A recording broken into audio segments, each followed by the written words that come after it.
these people have a powerful incentive to remain ignorant. Anything that enables Nigerian success to be considered exceptional, declared to be illegitimate, and excused as not real, will support these people's self-esteem because it will uphold their prejudices and maintain the 1%'s control over them.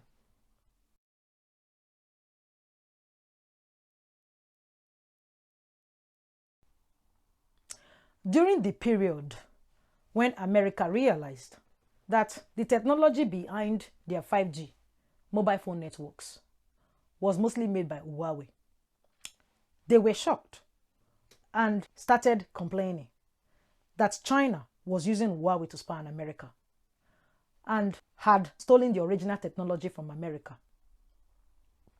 The Chinese said that if they, the Americans, were bothered that the technology they used was not American made, then they should invest in their own country and compete properly and not brand China as being a cyber criminal to stop people using Huawei technology.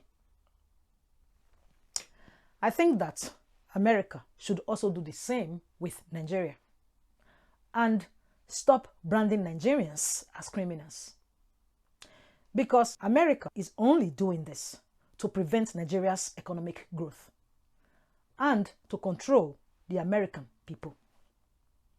This also applies to other Western countries, Arab countries, Asian, and many others.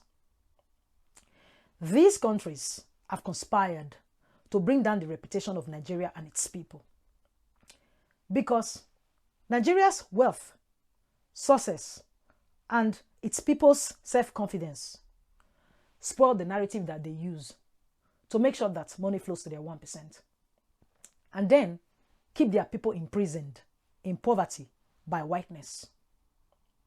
The success and self-confidence of Nigerians is a threat to the whiteness narrative of white people being better than everyone else. If the white people should get to see it, and they are seeing it now on social media and sometimes in their faces. Nigerians showing off on TikTok like everyone else have wealth and a quality of lifestyle that is the equal of, or usually better than, that of most of the customers of TikTok of European heritage.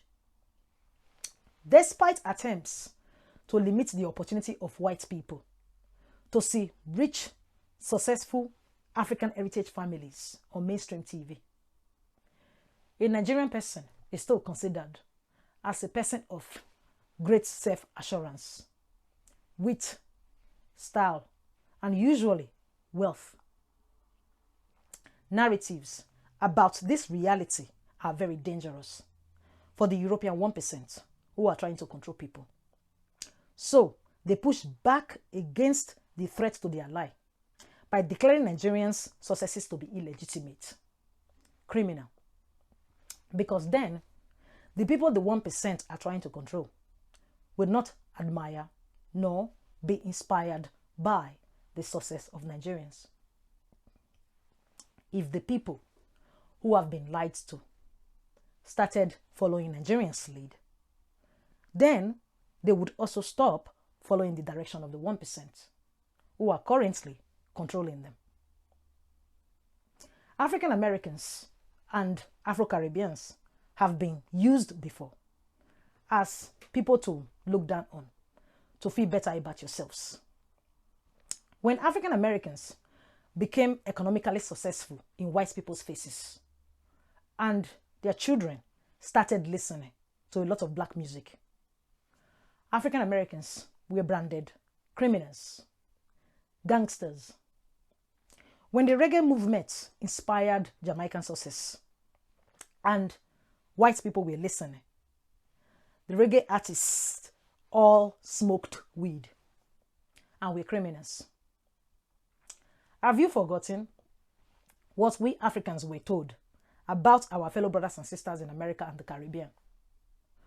That they smoke weed, use drugs, sell drugs, shoot people, especially each other, that they are lazy, and that they are all criminals.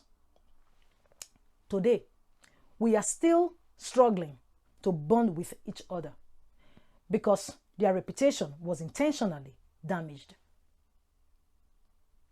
These white people and some others, whom the European 1% want to control, have been kept ignorant about African success. Everyone has a natural predilection to want to keep their self-esteem. But these people have had their prejudices encouraged, directed, and then utilized to maintain their self-esteem. This has been done to keep them incapable of resisting control by the European 1% and unaware that they are being controlled. When they see Nigerians being successful, then this not only refutes their prejudice, but also challenges their self-esteem because it was supported by that prejudice. Therefore, these people have a powerful incentive to remain ignorant. Anything that enables Nigerian success to be considered exceptional, declared to be illegitimate, and excused as not real, will support these people's self-esteem because it will uphold their prejudices and maintain the 1%'s control over them. So, as Nigeria and Africa rises, the media messaging of the 1% doubles down on declaring our criminality.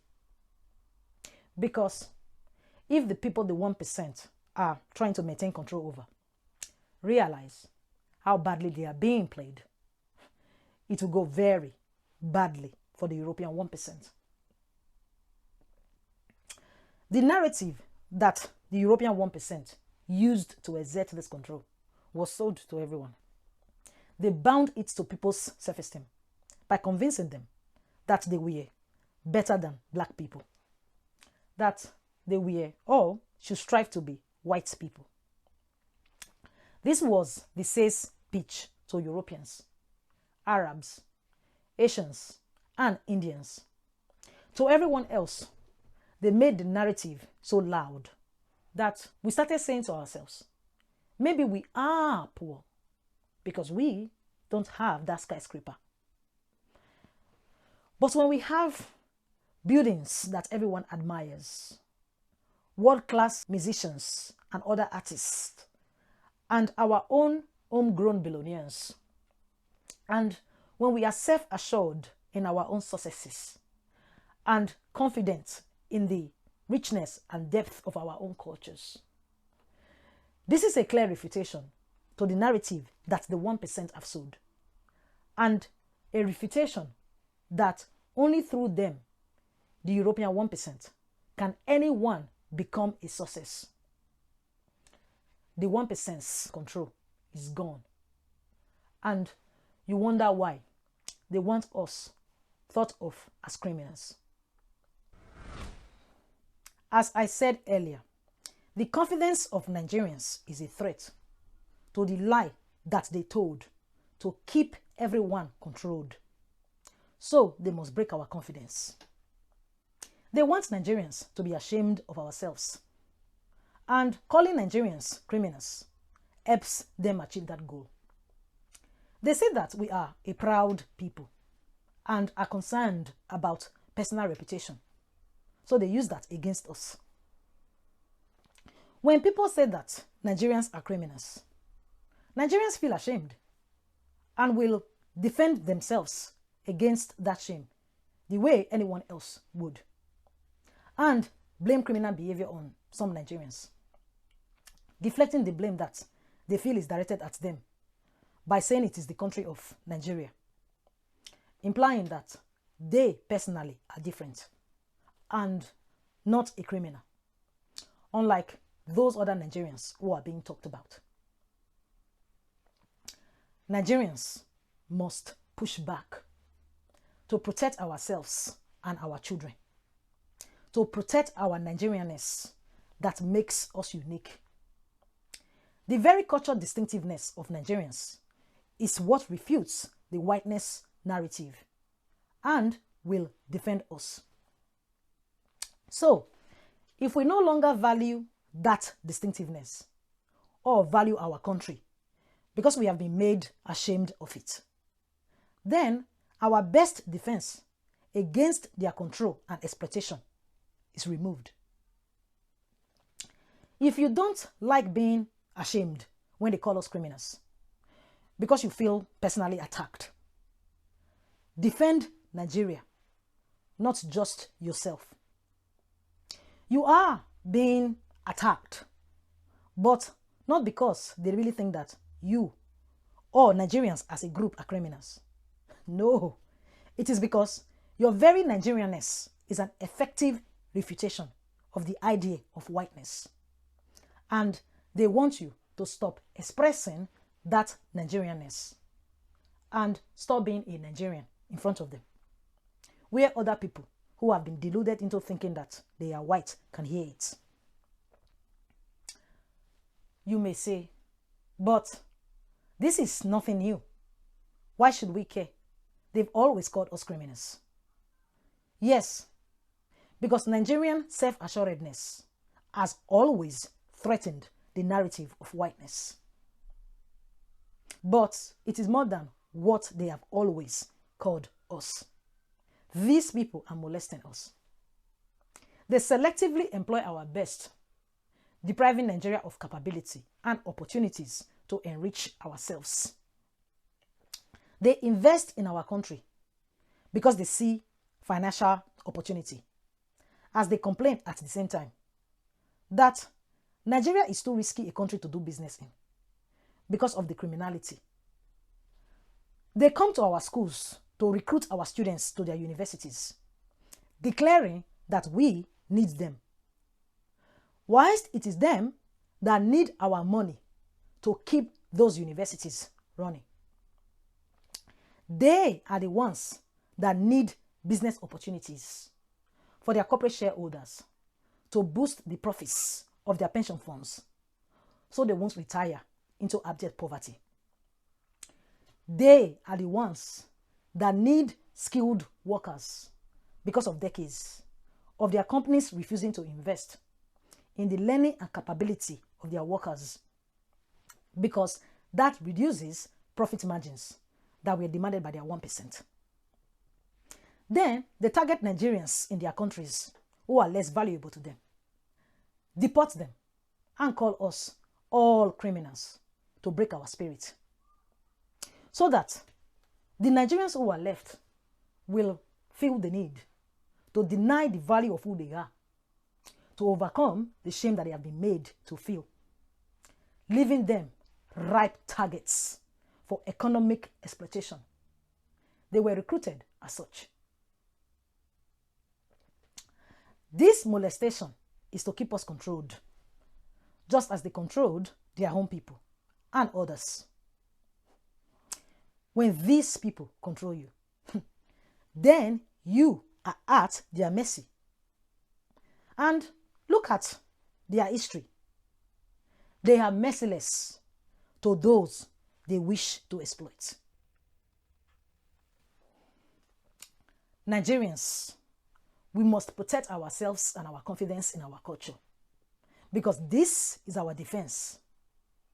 They value the depth and complexity of our culture because their own culture has been hollowed out by the false fantasy of whiteness that their 1% deluded them with.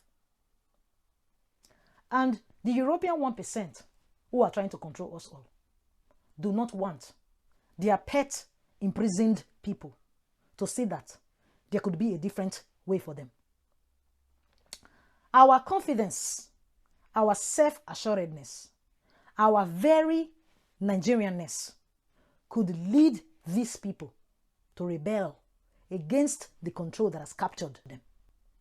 And their 1% are rightly terrified that if Nigerians teach these people to break the chains that have bound them, then their 1% will never be able to enslave them again. Thank you for watching this video.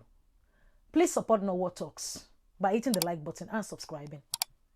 Hit the notification button below and also leave a comment so we can continue the discussion. Look out for the next part where I'll be giving some examples of just how deceptive the foreign media can be and how careless complaining by Nigerians is being used against us.